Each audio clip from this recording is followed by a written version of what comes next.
friends, welcome back to the channel. My name is Kristen and this is Growing Zone 9B. Today we're going to be talking about some herbs. I've been meaning to talk to you guys about planting herbs out in the garden. I think herbs are really important. Pollen's killing me already. Make sure you get your green juice. I said today I'm not going to sit outside because the pollen's so thick. I cleaned this table off and then all of a sudden it was just like thick with pollen again, and I'm like, whoa. But then I was like, no, it's such a nice day, we'll sit outside and get some nice light and look at the garden as I'm talking to you guys. I just think it's important, you know, take time to sit outside. Even if you don't have a garden, make sure that you're spending time in nature and make sure that you are taking care of yourself. That's really key to my messages here, is that I want you guys to be just really focused on self-care. I think that's really important. That's a lot, especially people that are caregivers. Like if you're helping to take care of a parent or even your children, you kind of have a tendency to forget about yourself. And so just spend a little bit of time in nature. Go spend some time in the sun. You know, just take some deep breaths, if nothing else, right?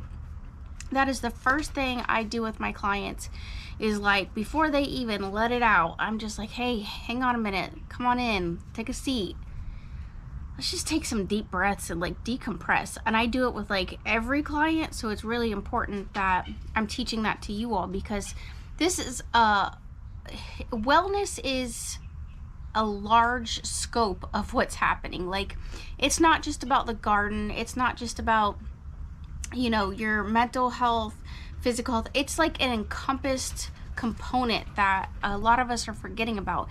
If we're doing one thing, like we're juicing and we're taking care of ourselves, you know, eating healthy, we're forgetting other areas, and nobody can do everything, so don't mistake what I'm saying. But when you have the moments that you can be taking care of yourself in other ways, make sure that you are doing it. All right, so the drink today, when I came home from work, this is ginger, celery, orange, and I actually put a little bit of basil in here today. And so the reason why I want to talk to you guys about herbs is because I threw that basil in there and I was like, oh, I've been meaning to talk to you guys about herbs. I don't really focus a lot on herbs when I'm in the garden and I'm kind of talking to you guys. It's kind of a little more tricky around here in Zone 9B because it gets so stinking hot here. It's like you walk out and you start to melt, especially like everybody's got these like little microclimates. Being on the water, we have high humidity, as you guys have seen. We're always cleaning our house. There's always like a lot of like mold and stuff, like a lot of green, like fungusy looking stuff, because it's such high humidity. And so it's kind of like a battle that we're constantly like, as soon as we start cleaning, it just seems like we get one area cleaned up and then we got to go focus on somewhere else. Like even my fiance has I call it the barn, but where he keeps all his tools and stuff, that's even starting to get like some green gunk on it, so he's gonna have to pressure wash that too. So everybody's different. My recommendation is that you kind of plant in a definitely a shady spot, not super shaded out to where it's like not getting any sun. But for me, a lot of herbs, I try to plant closer to the house because number one, I'm gonna see them more. I'm gonna remember to add them into my drinks, into my food. And then secondly, you know, it's just that I can better keep an eye on them because they're not as tolerant to the heat as maybe some of these other plants that I have are. So keep that in mind. All right.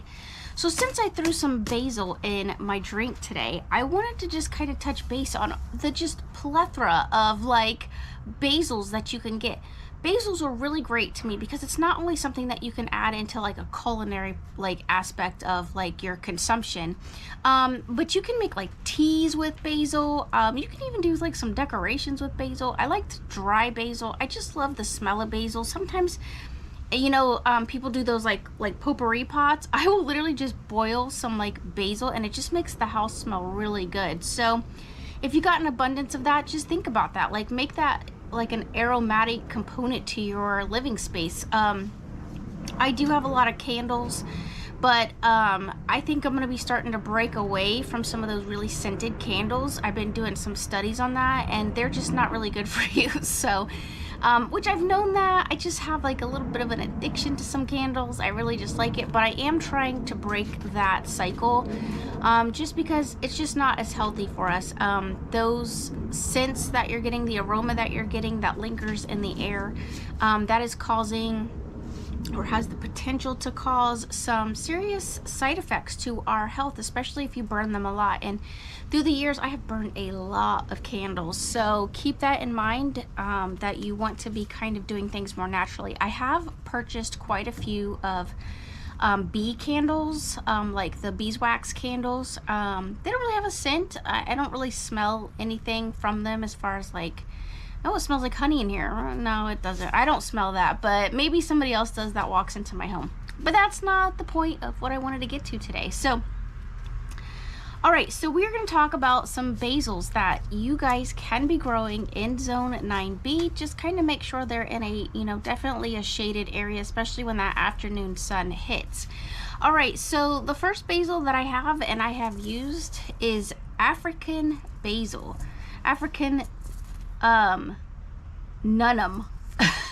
I will put this up for you guys so that you guys can see this basil. This is from Baker Creek. I will list this out for you so that you don't have to worry about like writing this down. I will make sure that you guys can see it. A lot of your rare seeds and basils and stuff like that, don't forget, you can get from Strictly Medicinal or Baker Creek. They usually have a really good selection of plants. All right, then we have the Purple Ball, which is just like a purple basil. This is again a Baker Creek.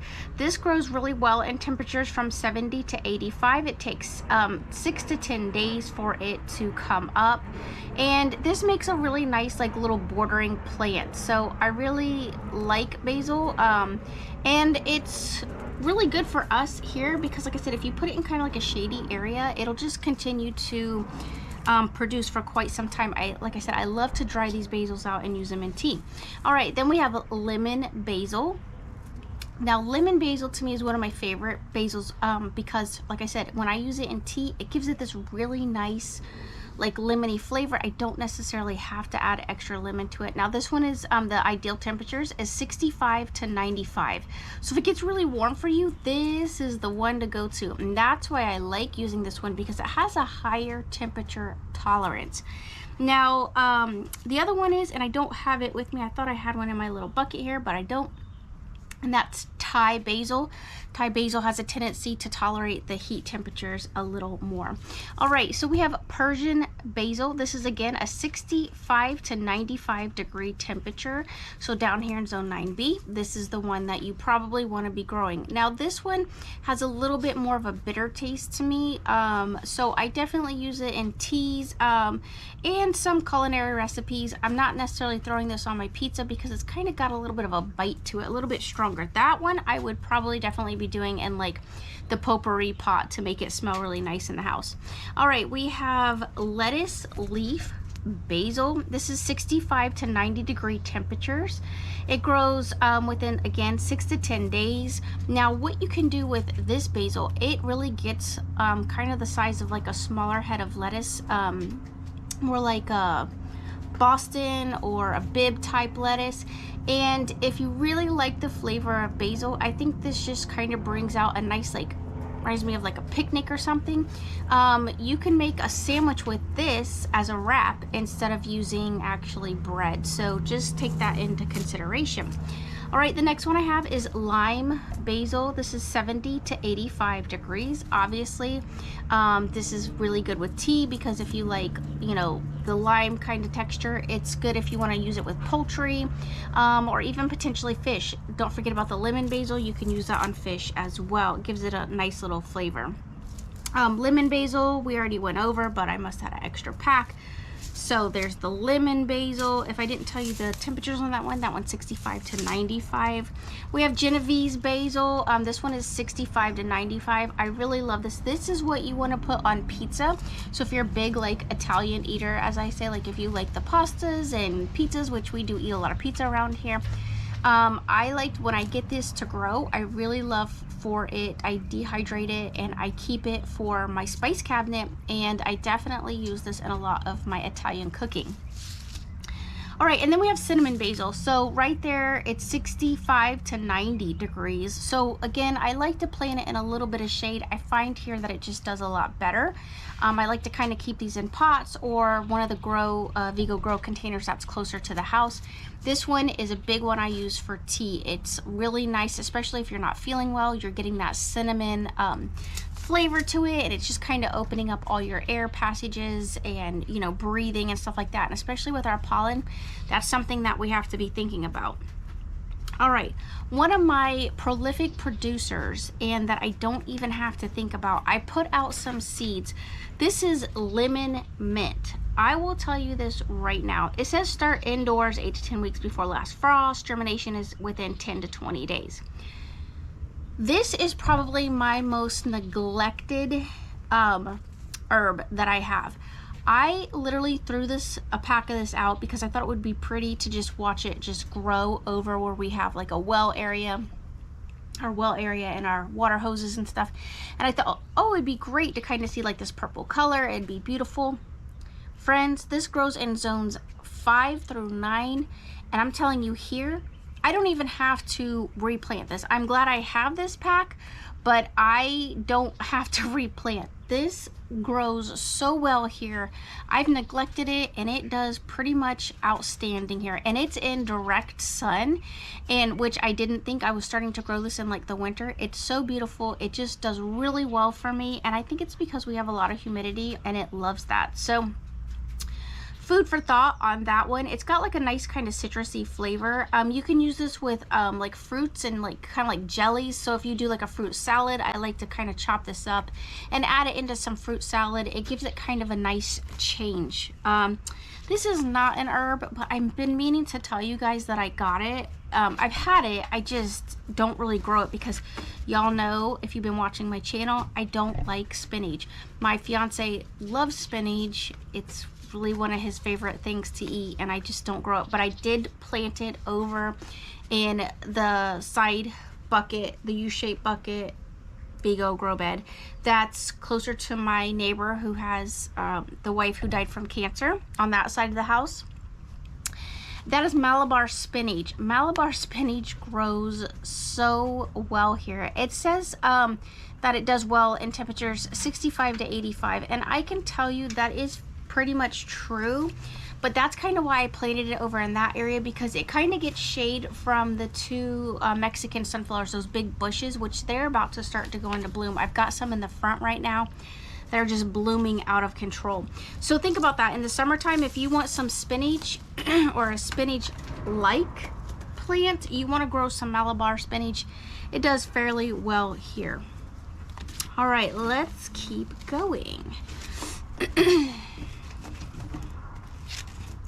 All right, so I have bronze fennel. Now, some people don't consider this to be an herb, but I use it as an herb, and so that's why I really like it. This one is 60 to 70 degrees. I grow this in the fall. It, to me, does not tolerate frost very well, but it's rare. We do get frost here, but it seems to bite it back a little bit, but not too heavy. So take that into consideration. It's 14 days approximately for this to come out, but it looks beautiful and the seeds are edible. It's really got some really great medicinal properties to it. So think about that. I have rosemary. Now y'all saw that I bought and purchased some rosemary. This one says full sun, but I will tell you again, for us here in Florida, it gets so hot here. And I have a friend who's in Texas, and they also say the same thing, that this needs to be planted in a little bit of shade. Really, you want to grow it if the seeds are like, you know, you got to keep it at like 70 degrees for it to really kind of kick off. But you know, rosemary is versatile. You can use it in a lot of culinary dishes and stuff. And rosemary has some healing properties to it. So be thinking about things that you can grow that are good for your body and bringing great nutrients in, and also healing, because friends, I have repeatedly told you, if you're watching what's going on in the world, you all need to learn the skills of honing in and practicing some alternative medicine. Always consult with a physician if you're not confident, but try to find a holistic doctor or an acupuncturist. They are really going to give you some great knowledge, and grab some books. Start studying. This level of knowledge didn't come from me just watching people. Like, I have to study it. I had to get certified. There's a lot of stuff that you have to go through to get this knowledge base. So just make sure that you guys are practicing, you know, safely and using these herbs reasonably and not overdoing herbs, because sometimes people will do that. All right, cilantro, not one of my top favorites. It does taste kind of soapy to me. My mom feels the same way, that it's got this like soapy taste to it, but I will add it to some salsa because it is good for you. So cilantro can also pull out like some toxins and stuff, so keep that in mind. It's medicinal to me, but it's also a great herb. It's 60 to 80 degrees. So because we are already in temperatures of like 90, we're like hitting almost 90 degrees now. I'm surprised I'm not out here just like sweating. But anyway, you want to keep that in mind. So just grow that somewhere in a shaded area and it will do fine in the summer. Just keep it watered and watch it. All right, Chinese chives. So this is 50 to 90 degrees. I will tell you it does best again in some shade, because you don't want it to get that afternoon sun when it's, you know, 90 degrees or higher here. It will wilt over, it will look bad, it will start to die. So if you keep it under an awning or a porch kind of area where it's still getting some beautiful light, and you monitor it, this is going to do really well. So it is winter tolerant. So to me, I like to grow this honestly in the fall because it just does so well. And I will dehydrate this. I like to add it to soups. I love to add it to salads. Again, you want to get as much different varieties into your gut as possible, because that also helps your microbiome. So don't just be getting the same things that you see at the grocery store, you know, try something different. All right, catnip, something a lot of people don't think about. This is actually an herb. We use it with our cats. Our cats love it. They go wild and crazy, right? I have a friend who has a cat, and her cats love catnip. But catnip can also be brewed, but it is medicinal. So make sure that you are definitely paying attention to how this can be used before you start implementing it into your diet. But know that it can be consumed. So there you go. All right, we have borage. I don't really use this much. It's to me, this tends to grow a little better in the springtime for me. The flowers, you know, they're edible. I like to add them over by my cucumbers because they kind of, the flowers themselves taste like cucumber. And, you know, it's up to you. It's definitely, it's not my favorite plant to have, but I'm glad that I do have the seeds because you never know when you might need them. So again, keep that in mind. All right, we have summer savory. Again, this is just another great culinary herb that you can be using. This is good dried, add it to some poultry, some fish. It makes a really nice flavor change that a lot of us don't get into our life. Wild thyme, you can buy thyme at the grocery store, but this one is wild thyme. So this one has a tendency to be kind of creeping. So a lot of people like to plant this in between like steps, or like when you have those like flat steps that walk out to a garden area or something like that. They do really well in those types of crevices. Now the ideal temperature for this is 70 degrees. So for me here, I'm definitely growing this in the fall, which we don't really have much of a fall here. So it kind of is hard for this to kind of take off. So fall in shaded area, this is where this one is going to just kind of produce really well for us. But it tastes great. You know, it's very fragrant. Like I said, you can add it in between the stepping stones. I like to kind of put it over where my grapes are because it's definitely very shady there, and it gets watered and I can kind of pay better attention to it. All right, then we have rue, which I like to add this to a lot of soups and stuff. I like to add this. This is just kind of like a nice flavor overall. It's kind of, I don't know, I would say it's kind of like a dill to me. It's kind of got that flavor palate to me. Like, it's, if you like dill, then you would probably like this. This one is going to do well because it does really well in like North Africa. So again, it is an herb though, so I am growing this in partial shade here. It can get some more sun than it does my other kind of herbs, but not too much sun. You don't want to blast any of these with too much sun. All right, then I have Japanese parsley. Now there's all kinds of parsley that you can get. The reason why I like the Japanese parsley is because it actually grows pretty well here, and it grows fairly large. So they do make like a giant parsley. There's all kind of parsleys. It grows in 68 to 78 degrees. It takes 5 to 10 days to come up. Parsley is good for pulling out metals out of your body, and so I like to add this into my drinks, into my smoothies. Get parsley in when you can. If you take a lot of like medications and stuff, you definitely want to be using this. If you have a lot of airplanes that fly over your house, which I do, you want to keep that in mind, that you might want to utilize some of that, because we all know that they're dropping the chemtrails. All right, so somehow I think I missed these. I don't think we went over holy basil. I have holy basil over there. Definitely grow that in some shade. I make a lot of teas with that. Oh, I'm sorry, that was Tulsi basil. But I have holy basil. That's what I have growing over there. Holy basil. Basils are great. Make sure you're getting your basils. All right, we have dill. This is elephant dill. 55 to 90 degrees. It grows really well here. I've actually grown this in full sun and it's fine. It has gone to seed much quicker than some of my other plants, that I keep in the shade, but it will tolerate it a lot more. And I will tell you this, as you can see, there are butterfly caterpillars on here. If you have a hard time growing like milkweed, or you don't want to put that type of plant into your garden, which I do recommend because I love butterflies, you can grow dill, and the caterpillars and butterfly caterpillars will just come and love on it, and they will be very happy, and you will be giving back to Mother Earth and nature, and that's what you want to be doing, right? Because we love Mother Earth and Mother Earth loves us. All right, lemongrass. I love lemongrass. Lemongrass is great. So a lot of people say that it keeps mosquitoes and stuff away. Living where I live, I can't really agree with that, but it does make for a really nice bushy type plant.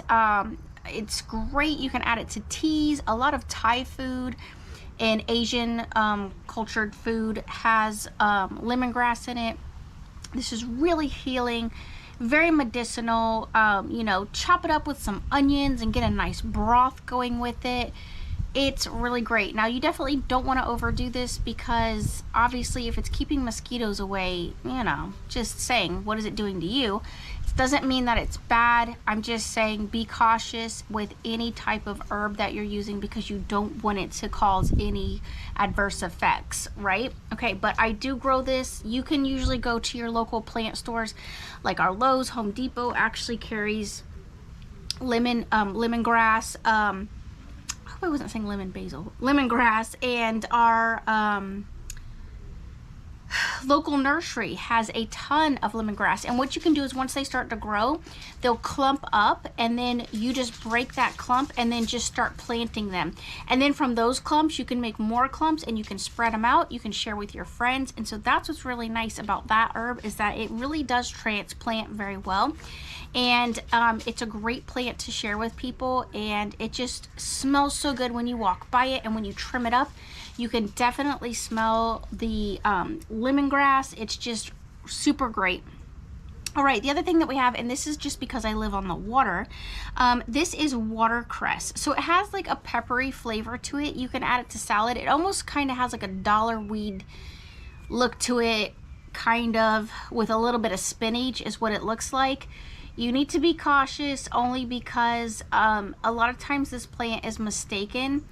Not this one, but there's a plant that looks similar to it that's mistaken. So if you didn't specifically plant this and you don't know where you planted it, don't just go down to the water and start picking. Make sure that you understand your herbs and know what you're getting into.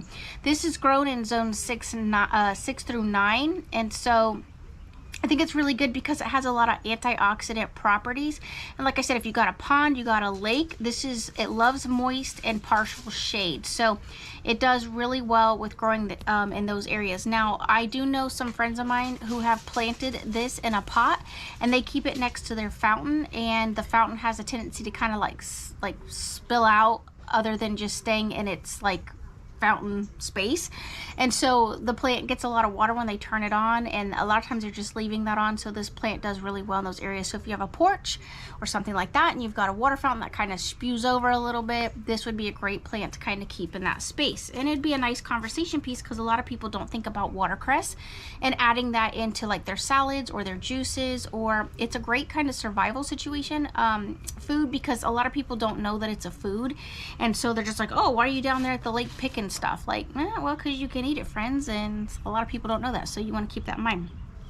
All right, then we have feverfew. So this one definitely is zones 5 through 8. We are almost pushing zone 10. So 100% I'm growing this in the fall, and I'm growing this in a container, even in the shade during the fall, because that's the only way that I can really get this plant to grow. It emerges within 10 to 15 days. So you'll know if these seeds took off. And you just want to press the seeds like lightly into the soil. You don't really want to cover these seeds, because if you cover them, they won't propagate and come up. So that's really important that you keep that in mind. But they are beautiful, and I actually will use the flowers. Some people, like, I will add a couple of flowers into the tea. Now, you do what's best for you. Some people think that these just make like pretty flowers for just like cutting and adding into bouquets, but this is consumable and it is drought tolerant. So, all right, so then one of the stores that a lot of people just don't talk too much about, when I have seen other growers talking and stuff, that is Strictly Medicinal Seeds. Now, I really like Strictly Medicinal Seeds. They give you a great little pamphlet book. I've shown you guys that in some past videos, but I like to order from them because a lot of the stuff that you can get from them is medicinal and it is from nature. And so that's what you guys need to be thinking about, is what can you grow that is medicinal from nature that's going to help you. But you also got to have that knowledge up here. So make sure that you're educating yourself before you just start consuming. All right, so I got a marigold set. Now, a lot of people will use marigold and make teas with it or jellies. Not me, okay? I don't like the flavor of it, but I think that they're absolutely beautiful, and they have a tendency to keep pests away. So I do like to plant this. Now, Strictly Medicinal has a seed set packet here, and that is what I bought. So I bought the seed set, and so go check them out. I won't go over all these, but this is a really nice little packet to kind of have and keep around, because you know, it's got the Mexican, it's got desert, it's got African. So just go check them out. Great little packet to keep in your back pocket, and you can just add a couple of seeds at a time and kind of mix up those marigolds, and you know that they are medicinal. All right, so then we have hyssop. So this is a plant that, again, I like to grow in the shade because it doesn't really, for me, do well in direct sun. But I will personally add just a little bit to some teas or something like that. You could add a little bit to some salads. It's obviously consumable, but again, do your own research, because some of this stuff that I'm talking about, if you are taking medication, could intermix and cause you to have some issues. So keep that in mind. But beautiful plant. Look at the purple in it. I think it's just really gorgeous. It has this nice lavender color to it, and I think it just kind of pops in the garden. So I like it. All right, bee balm. Look how beautiful that is. That is just another really just beautiful plant to keep around. Again, you can make some teas, you can make some jellies. I like to use this plant. I obviously cannot grow all of these at a time. Every bed would be consumed with herbs. So I just pick out the herbs that I like for that season or whatever I'm feeling, and I will start to add them in. And so that's why when I add them in, like, what I end up doing is I just try to like dehydrate some of them, and then I just keep them aside and just add little bits. You don't have to do a heavy growing cycle of it, especially if it's just like 2 people. You can just add a little bit of flavor to some stuff. All right, roselle. Now this is technically a flower, But I like to keep roselle around because I'm talking about some teas and some herbs, and roselle is really great to be making teas with, and it's a beautiful plant.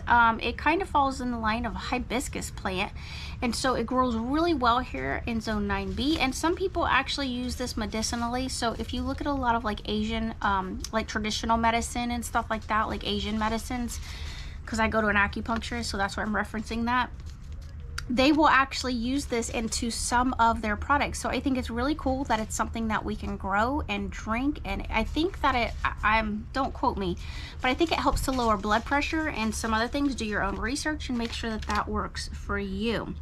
All right, ashwagandha. So this is from Strictly Medicinal Seeds. Now you all need to be doing your own research, but I love this plant. It grows in zones 8 to 12. So we are 9B, we are pushing zone 10, and so this is definitely a plant that will grow here. It's 95 days to maturity, and it is an evergreen. So it kind of acts like a shrub a little bit when you're growing it. Do your research on how you need to consume that, but a lot of people make some teas and do some crazy things with it. But ashwagandha is really great. It helps to alleviate some stress in your life, and so ashwagandha is a nice plant to kind of keep around. All right, then we have gumweed, which I think I have a gumweed over here that has a picture, but we'll get to it another time. But anyway, all right, so gumweed, it gets about 3 feet tall. It likes full sun, which for us is not full sun. So this is again a Strictly Medicinal seed packet. I wish they kind of put like pictures on it, but that's okay because they carry so much stuff. It's just, again, do your own research, but it is a plant that can grow here. So if that's something that you're interested in, go check that out. All right, our next herb is lamb's quarter. Now lamb's quarter definitely likes cooler weather. It does best in soils that are about 40 degrees, so I can grow this in our winters here. So lamb's quarter is great for, you can dehydrate it, you can add it to stuff, so just make sure you're doing your research. I know this video is getting really long, so I'm trying to rush through it. All right, we have lavender. This is French lavender. I'm not a big fan of lavender, but lavender is calming. French lavender is one of the ones that will grow fairly well here. There is also yellow lavender, which a lot of people haven't heard of and or talk about. So here is the yellow lavender. You can get that from Strictly Medicinal Seeds. Go check that out and see if that's going to work for you. There is a little bit of difference between the two of them, but generally speaking, they are fairly similar. All right, then we have lime balm. So this is a plant that likes partial shade. You want to grow this in the spring, and you know, it's definitely something that can be consumed, but you can also use it for like bug bites and stuff like that. So do your own research, see if that's going to work for you. So all right, I have some milkweed. Now I like milkweed because milkweed, to me, I'm just using this strictly for feeding my pollinators, so bees definitely love it. The caterpillars, the butterfly caterpillars love it. Milkweed's just a really good overall kind of plant to just keep bringing in those good beneficial bugs into your garden. So but you can consume it, so do your research. All right, poppy. These are California poppy. Again, I don't really grow too many of these. Be cautious with poppies, right? But it can grow here, so keep that in mind. All right, we got thyme, which we kind of went over. We definitely have oregano. I didn't really talk too much about oregano. I have some oregano growing out here. I have Greek oregano and I have Cuban oregano. Now, I don't like the Cuban oregano. I think it's nasty. I tried dehydrating it and trying to use it, and it just was gross. I will tell you this, I like it when I brush up against it, and it tends to keep the bugs away, so I have it planted throughout the yard. There's a big stalk of it over here. You guys probably won't be able to see it even if I flip the camera, so I'd have to like take you guys over there and show you, but that is there. So let's not forget our last thing that we have here, and that is sage. I have Jerusalem sage and Dominican sage. So these are both Strictly Medicinal Seeds. So these are two great sage herbs that you can be using. Now you can consume sage, but a lot of times that you see sage is usually done for ceremonial purposes. And so You use it how you feel is best for you, but it can be consumed. Do your own research as always. But I think we went over probably, that's a nice stack of seeds to go over with you guys, as far as like, these are basically all herbs that can grow here. Now that's huge for me. Like, that's a lot. So anyway, and that's not even all the herbs that we can grow. That's just the ones that I have at the moment that I wanted to share with you guys. And so hopefully that information will help you, because a lot of times we don't think outside of the box. We go to our box stores and we just pick up whatever they have, and they're having those basic things like parsley and dill and, you know, maybe a couple of other little things thrown in there, a little bit of mint. We can grow some mint. Just make sure that mint is in a shaded area for sure. My brother, he actually, and the boys grew some mint. So, but the point is that there's a lot that we can choose from when it comes to these culinary items and medicinal items, and we want to be taking care of ourselves. We got to get that knowledge in our heads. I cannot like reiterate that to you all enough, that in the future, as we move forward, the way this world is working, you are going to need to know how to take care of yourself. So I cannot preach that enough to you all. You've got to get your books. You've got to study it. This is a college situation. Like, study it like you're in college, and your grades depend on it, because your life may depend on it. And I think that it's really important that we are implementing that. All right, next time I think that we should go over some flowers. I have a whole bunch of flowers that I like to grow. As you guys know, that I have nasturtiums out there and all kinds of lovely things. So we are gonna go over those in our next video, so we can talk about flowers that we can consume or make jellies or all kinds of fun stuff with. All right, until next time, everyone, love one another, be kind, and I cannot wait to see you guys in my next video. Thank you so much for watching and spending time with me today.